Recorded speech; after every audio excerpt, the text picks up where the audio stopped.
জি, আমাদের তো হঠাৎ করে এসেই কোনো ধরনের নোটিশ পিরিয়ড নেই, কোনো ধরনের কোনো কিছু নেই, হঠাৎ করে এসে আমাদের বার্নার খুলে নিয়ে গেছে।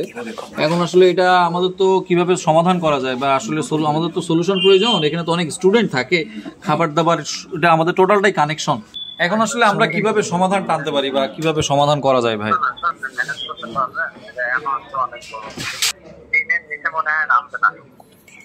3 লাখ?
আজকে আনফরচুনেটলি যে ঘটনাটা ঘটছে কিছুক্ষণ আগে, হয়তো বা 1 ঘন্টা বা 1.5 ঘন্টা আগে, তিতাস গ্যাস থেকে কিছু লোকজন আসছে, এসে তারা যে কাজটা করছে তারা হচ্ছে আমাদের এই ব্রাঞ্চের যে গ্যাসের লাইনটা আছে সেই লাইনটা তারা কেটে দিচ্ছে।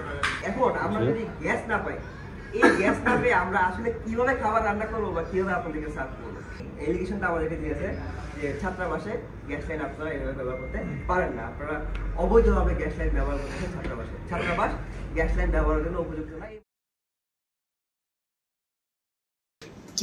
জি, কে বলছেন?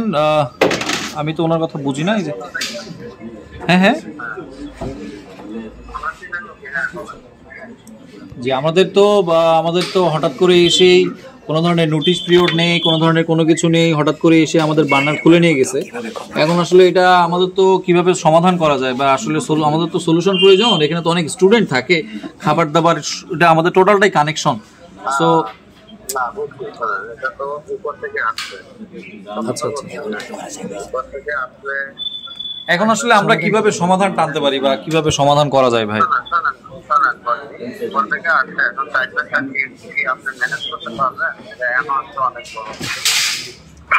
আপনি বলতে পারেন, সমস্যা নাই। মানে আসলে আমাদের তো সমাধান প্রয়োজন, আমাদের সমাধানের দিকে যাইতে হবে আসলে মূলত।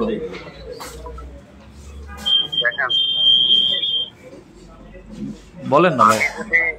আমি হেরা সাইডে দেখি, কিন্তু আমি আপনার বলি 3-এর নিচে মনে হয় নামতে না। 3 লাখ? হ্যাঁ, এটা তো অনেক ভাই। অনেক। হ্যাঁ, এখন দেখেন আপনি এটা ম্যানেজ করতে পারবেন কিনা, কারণ এটা উপর থেকে আসছে।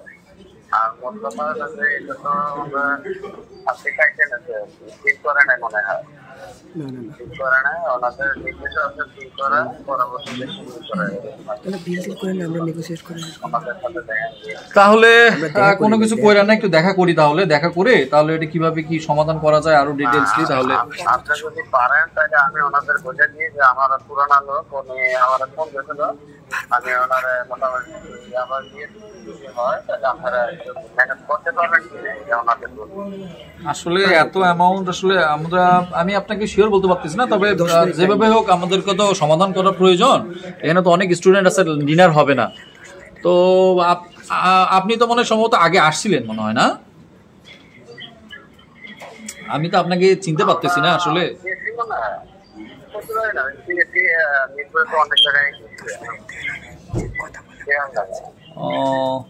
আচ্ছা, তাহলে আমরা আসলে কোথায় দেখা করতে পারি, বা এই বিষয়ে ডিটেইলসলি তো কথা বলা প্রয়োজন, সমাধান তো করতে হবে, কথা বলতে পারি। আর হচ্ছে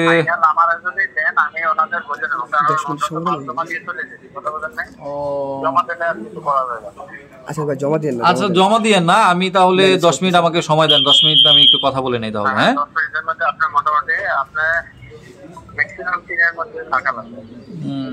আচ্ছা, ঠিক আছে ভাই, ঠিক আছে। 5-6টা টিম আমরা ম্যানেজ করতে পারবেন কিনা, যদি হয় তাহলে ফোন। আচ্ছা ঠিক আছে ভাই, ঠিক আছে, ওকে ভাই, ওকে, আল্লাহ হাফিজ।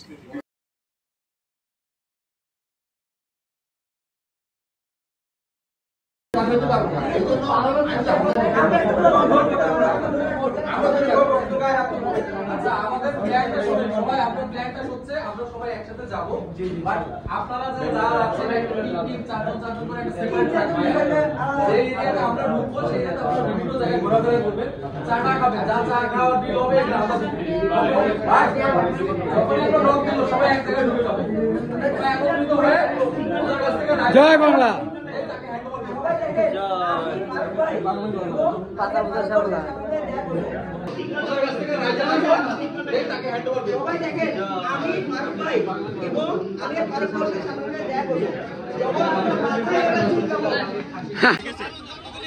তিতাসের দুর্নীতিবাদ চোর সরকারি কর্মকর্তা আমরা ধরছি, চোর শালার ভূতেরা দুর্নীতিবাদ। এদেশে সরকার যাওয়ার পরে তাদের দুর্নীতি যায় নাই।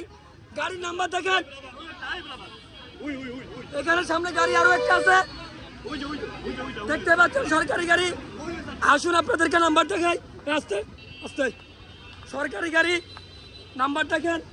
আমরা দুর্নীতিবাদ চোর ঘুষখোরদেরকে আজকে হাতে হাতে ধরছি, সাধারণ জনগণ এবং স্টুডেন্টরা সবাই মিলে এই চোরদেরকে আমরা ধরছি।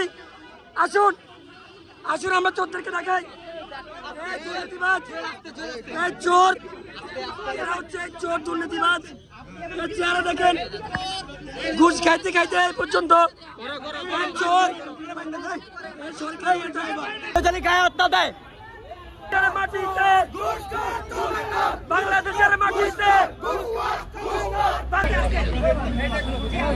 ভিতরে কেউ রিসিভ করো।